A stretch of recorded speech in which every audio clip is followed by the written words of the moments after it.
요즘 우리 주위에는 교회 다니지 않는 분들이 참 많이 있습니다. 만나서 이야기를 나누다 보면 안타깝게도 과거에 교회를 다녔었는데 교회 다니면서 상처를 입으셨다는 분들이 있어요. 네, 그래서 선뜻 교회에 나오기가 쉽지 않다 이렇게 말씀하시는 분들이 계시고, 또 어떤 경우는 교회나 또 하나님에 대해서 조금 그릇된 편견을 가진 분도 계신 걸 볼 수 있어요. 그래서 저는 자주 그런 생각을 해요. 우리 예사랑교회 책임이 무겁다. 이 몽플리에 한인교회가 단 하나밖에 없어요. 그죠? 하나밖에 없어요. 그래서 우리가 그분들에게 교회의 아름다움과 예수님의 사랑을 나눠주지 못한다면 그분들은 어떻게 예수님을 만날 수 있을까? 우리가 먼저 교회 다니는 사람들이, 예수님 믿는 사람들이 정말 예수님의 모습으로 그들에게 다가가지 못한다면 그들은 누구를 통해서 예수님을 만나게 될 수 있을까? 그런 생각을 늘 합니다. 아마 제 생각에는 여러분들도 같은 생각들을 가지고 계실 거라고 생각이 듭니다. 함께 우리가 누린 이 행복을 그들에게도 나눌 수 있도록 더 많이 기도하고, 또 때를 얻든지 못 얻든지 그들에게 예수님의 사랑을 나누는, 저는 가끔 그런 생각을 해요. 우리가 하나님께서 보내신 천사라고 생각했으면 좋겠다. 우리를 통해서 그분들이 하나님의 사랑을 알고 하나님의 소식을 들을 수 있을 거 아니에요. 그래서 우리가 하나님께서 보내신 천사의 마음으로 그들을 만나고 그들을 찾아가고 또 그들을 위해서 기도하고 그들을 섬기면 좋겠다, 이런 생각을 늘 하고 있습니다. 그럼 우리가 일반적으로 말하는 교회라는 개념과 성경에서 말씀하고 있는 정확한 교회라는 그 개념 사이에는 약간 다른 부분이 있습니다. 어떤 분이 우리에게 예사랑교회는 어디 있죠? 몽플리에 한인교회는 어디 있죠? 그렇게 물어보면 우리는 자연스럽게 우리 교회는 모송에 있습니다. 모송으로 오시면 됩니다. 이렇게 얘기를 하잖아요. 그렇지만 성경에서 말씀하는 교회는 이 모이는 장소를 의미하는 게 아니고요. 그 장소를 말하기보다는 예수님을 믿는 사람들이 모이는 모임 자체를 의미해요. 예수님을 믿는 사람들이 함께 모이는 장소. 예를 들어 가족들이 함께 모여서 예배를 드린다. 가정 예배를 드린다. 그러면 그곳이 바로 교회인 거죠. 우리 청년들이 같이 기숙사에서 오늘 우리 얘기하다 보니까 기도하고 싶다. 우리 같이 기도하자. 그래서 같이 손을 잡고 기도한다면 그것이 바로 교회라는 것이죠. 여러분의 작은 모임을 통해서 주님의 이름이 높임을 받으시기를 축원합니다. 오늘 우리가 읽은 말씀 18절 말씀을 보면 교회를 가리켜서 예수님의 몸이라고 표현하고 예수님께서는 교회의 머리가 되신다고 표현하고 있습니다.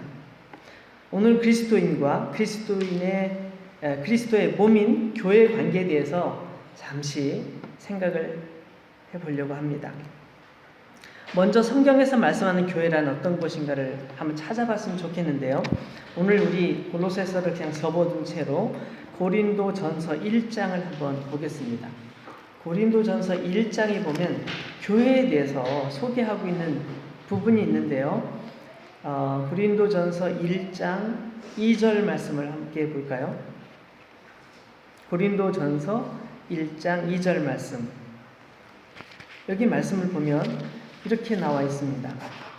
고린도에 있는 하나님의 교회 곧 그리스도 예수 안에서 거룩하여지고 성도라 부르심을 받은 자들과 또 각처에서 우리의 주 곧 그들과 우리의 주 되신 예수 그리스도의 이름을 부르는 모든 자들에게,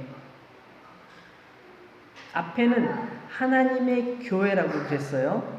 고린도의 지역에 있는 하나님의 교회라고 말한 다음에 그것을 설명하고 있죠, 뒤에. 교회는 사람의 교회가 아니에요. 목사의 교회가 아니에요. 어떤 경우에 우리 어떤 분들 얘기 나누는 거 들어보면 그 교회? 어떤 목사님께서 담임 목사님이신 교회? 이렇게 말할 때도 있지만 어떤 목사님 교회? 이렇게 말할 때도 있어요. 그래서 그건 아닌데 라는 생각이 듭니다. 목사님의 교회가 아니죠. 목사님의 교회가 아니라 바로 하나님의 교회예요. 그래서 사도 바울은 고린도에 있는 교회를 가리켜서 하나님의 교회 이렇게 말하면서 그 교회가 어떤 교회인지를 다시 설명합니다.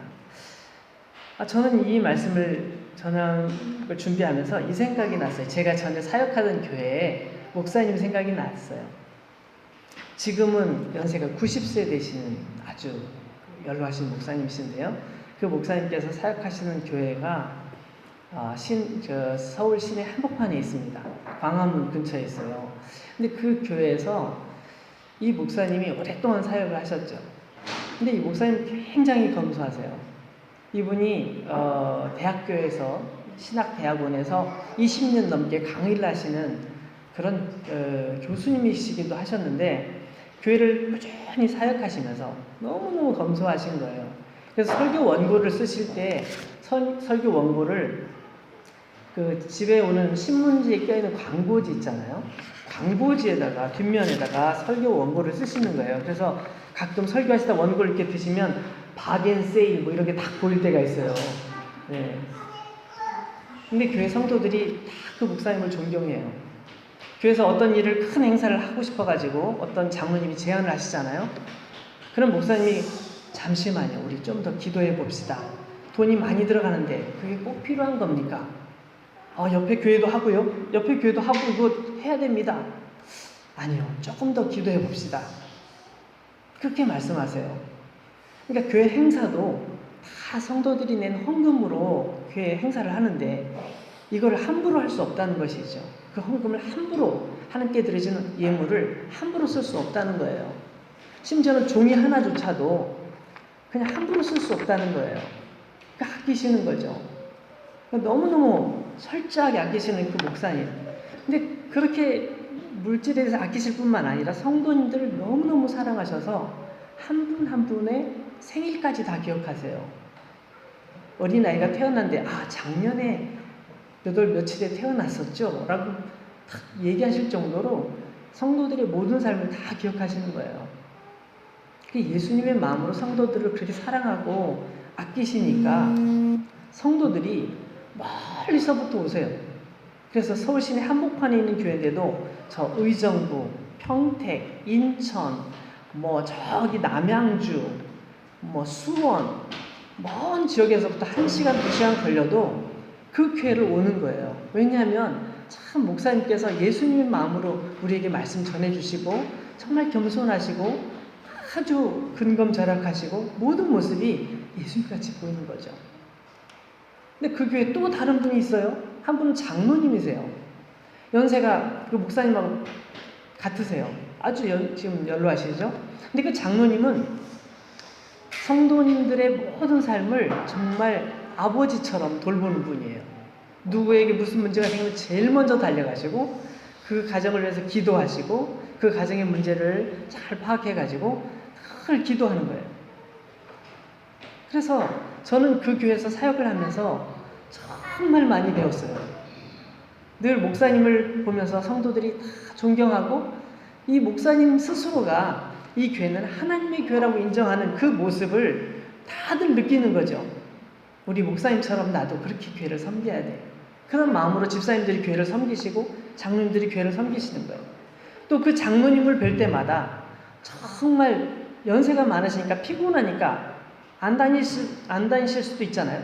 근데 꼭 애경사에 찾아다니면서 기도해 주시고 축복해 주시고 늘 겸손하게 섬기시는 그 모습을 보면서 정말 너무너무 성도들이 감동하는 거예요. 그래서 저는 그 교회를 보면서 정말 맞아. 교회의 주인은 하나님이시고 모든 성도들이 심지어는 목사나 장로 어떤 사람이라도 그 하나님께서 주인 되심을 인정한다면 이와 같이 겸손하게 교회를 섬길 수 있겠구나.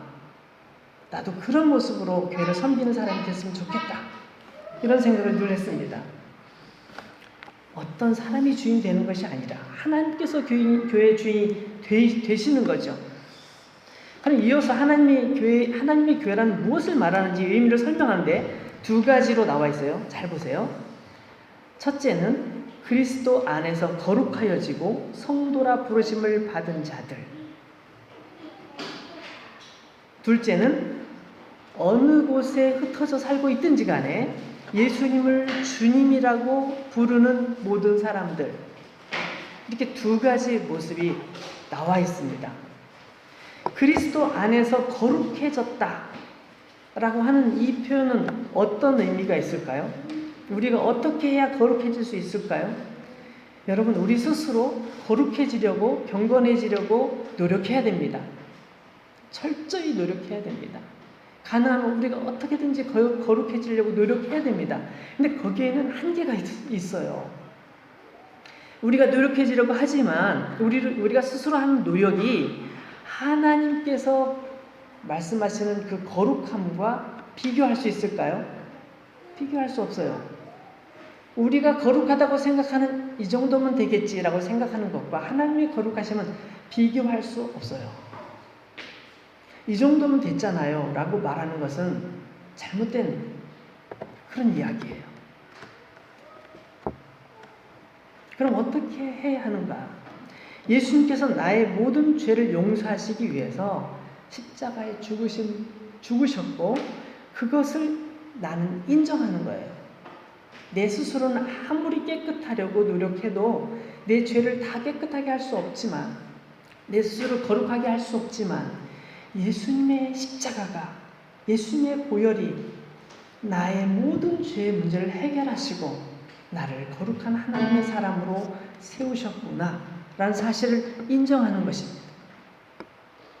예수님께서는 죄로 말미암아 하나님과 원수가 되었던 인간이 하나님께로 다시 돌아갈 길을 만들기 위해서 십자가 위에서 피를 흘려주신 것이죠.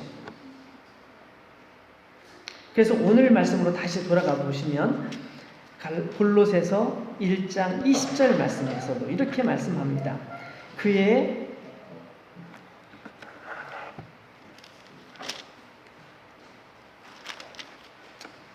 십자가의 피로 화평을 이루사 만물 곧 땅에 있는 것들이나 하늘에 있는 것들이 그로 말미암아 자기와 화목하게 되기를 기뻐하셨다. 세상에는 모든 만물, 모든 사람을 포함해 모든 만물이 하나님과 화목하게 되게 하기 위해서 예수님께서 십자가의 피로써 그 화평을 이루셨다라고 말씀하고 있습니다. 그래서 과거에 우리 자신이 죄인이었음을 솔직히 인정하고 고백하고 우리 죄를 회개하고 예수님을 나를 구원하신 나의 주님으로 믿을 때 그 사람을 가리켜서 그리스도인이 되었다라고 말하는 거예요. 완벽하게 죄를 짓지 않기 때문에 그리스도인이 되는 것이 아니라 비록 나는 부족하다 할지라도 예수님의 피가 나를 하나님 앞에 거룩한 자로 세운다는 사실을 믿음으로 받아들이고 그럼으로 인해서 그리스도인이 되는 것입니다. 이런 사람을 다른 말로 성도라고 부릅니다. 여러분, 성경은 천주교에서 말할 때는 성인으로 추대돼가지고 로마 교황청에서 인정하면 세인트가 되잖아요. 성자가 되잖아요. 그게 카톨릭에서는 얘기하지만 성경에서는 그렇게 얘기하지 않아요. 성경에서는 어떤 사람이 성도가 되는가? 예수님의 피로써 구원받은 모든 신자를 성도라고 말하는 거예요. 우리 모두를 가리켜서 성도라고 말할 수 있는 이유가 거기에 있는 것이죠.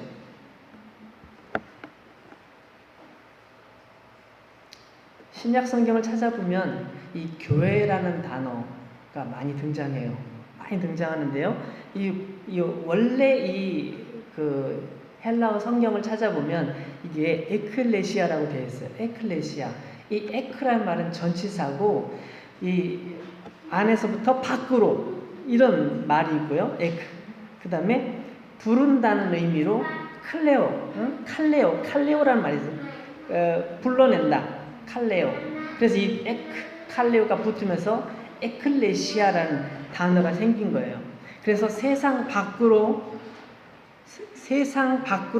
불러낸 사람들, 이 죄가 많은 세상 속에서 죄 가운데서 불러낸 사람들을 의미할 때 이 단어를 사용하는 거예요. 이건 창세기 19장에 보면 소돔과 고모라성 멸망할 때 롯을 불러내는 하나님의 천사들을 발견하게 되는데요. 하나님의 천사들이 소돔성을 방문해서 그 성에 있는 롯을 구출해내요. 그 성이 곧 멸망할 거예요. 죄악이 가득한 도시에, 죄로 인해서 멸망할 도시에 하나님께서 천사를 보내서 그들을 끄집어내시죠. 그래서 그 성이 완전히 멸망함에도 불구하고 롯의 가정은 안전하게 구출을 받게 돼요. 이런 것, 죄가 가득한 세상 속에서 우리 그리스도인들을 불러내셔서 구원하신 것이 바로 교회다. 성경은 그렇게 말합니다. 신약 성경이 약 112번이 쓰여 있다고 그래요. 제가 다 세어보지는 않았어요. 112번이 교회라는 단어가 사용되는데요. 예수님께서 베드로와 대화를 나누신 중에 또 교회라는 얘기가 나오죠. 내가 이 반석 위에 교회를 세울 것이다 라고 말씀하셨는데, 바로 그 교회가, 예수님께서 말씀하신 교회가 뭐예요? 예수님의 피값으로 사신 교회를 말하는 거죠. 사도행전 2장 이후에 보면 아주 많은 곳에서 교회가 등장하는데요. 사도행전 2장에 보면 예루살렘에 모여있던 많은 사람들이 기도하고 같이 성령님을 기다리는 도중에 성령 충만함을 받고 그때부터 구체적인 교회가 출발하는 것을 볼 수가 있습니다. 그들은 부활하신 예수님을 주님으로 고백하고 회개하고 세례를 받습니다. 사도의 가르침을 받아서 예수님의 말씀을 공부하고 서로 교제하고 함께 성찬식도 하고 열심히 기도합니다. 이후에 교회는 성령의 인도하심을 받으면서 능력 있는 그리스도인으로서 예수님의 복음을 세상의 땅끝까지 전하는 공동체가 됩니다.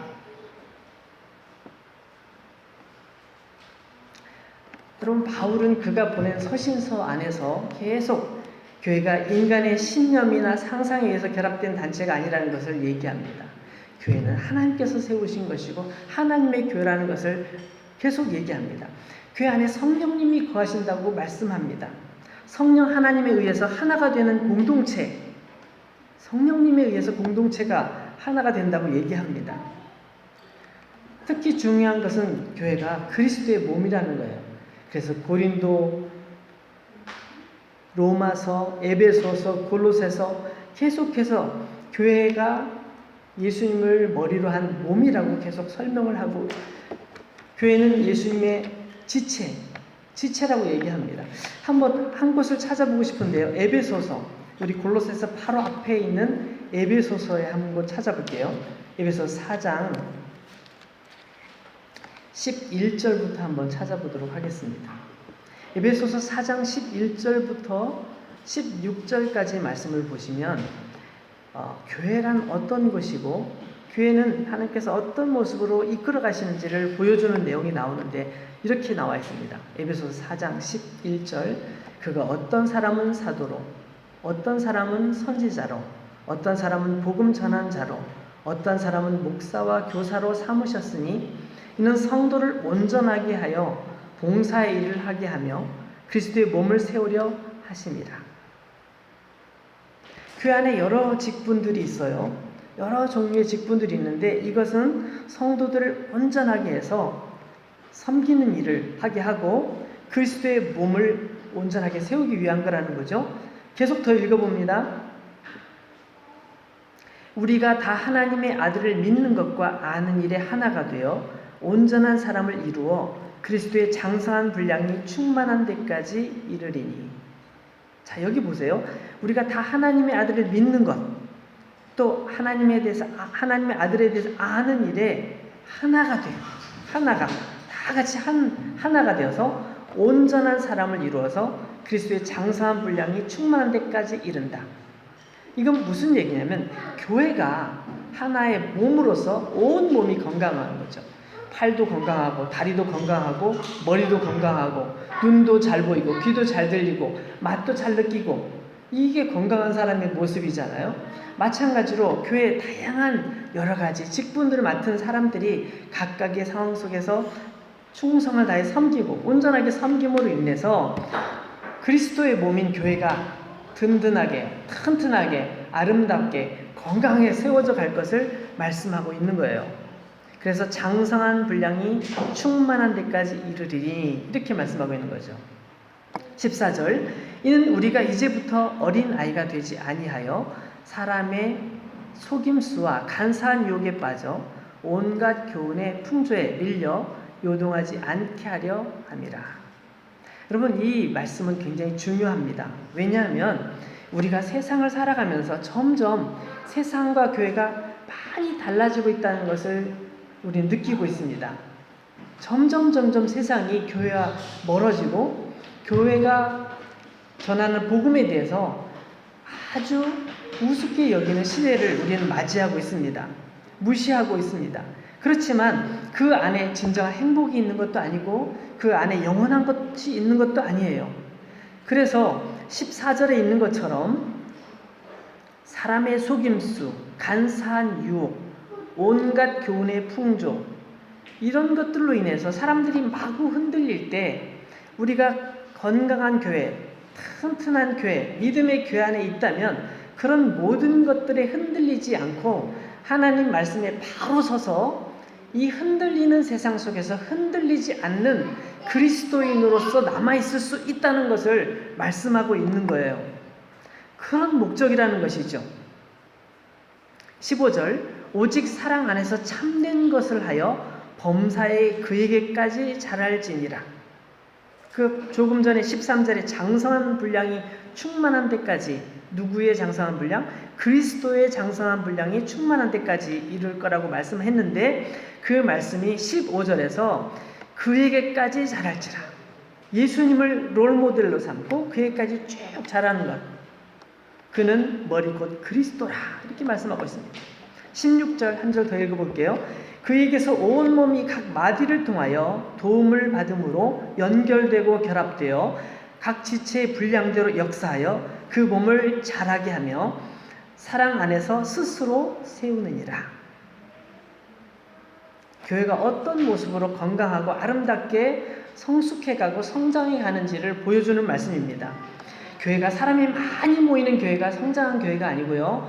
교회가 어떤 이적이 나타나고 능력이 나타난 교회가 성숙한 교회가 아니라 바로 이런 모습으로 온 몸이 잘 연결되어서 온 몸이 각 마디를 통하여 도움을 받음으로 연결되고 결합되어 각 지체의 분량대로 역사하여 그 몸을 자라게 하며 사랑해서 스스로 세운다. 이렇게 말씀하신 것처럼 교회의 모습이 그런 모습일 때 가장 아름답고 건강한 교회의 모습이라고 하는 것이죠. 여러분, 그 사도 요한이 요한복음에 보면 그런 말씀이 있죠. 예수님과 우리 교회와의 그 교제에 대해서 말씀할 때 주는 포도나무시고 우리는 가지라고 말합니다. 가지가 포도나무에 딱 붙어 있으면 포도나무에서부터 양분을 받고 수분을 받아서 그것을 전달해서 광합성 작용을 하고 또 그래서 꽃도 피게 하고 열매도 맺게 하는 거죠. 그래서 포도가 주렁주렁 열리게 하기 위해서는 포도나무 가지가 포도에 딱 붙어 있어야 되는 거죠. 예수님께서 하신 말씀을 요한은 그렇게 옮겨 적고 있습니다. 예수님은 참 포도나무시고 그리스도인은 그 가지로서 그리스도 안에 거함으로만 풍성한 열매를 맺을 수 있다라고 말씀하고 있습니다. 사실 교회의 모습이 그런 모습이죠. 저는 우리 교회 모습이 그런 모습이기를 소망합니다.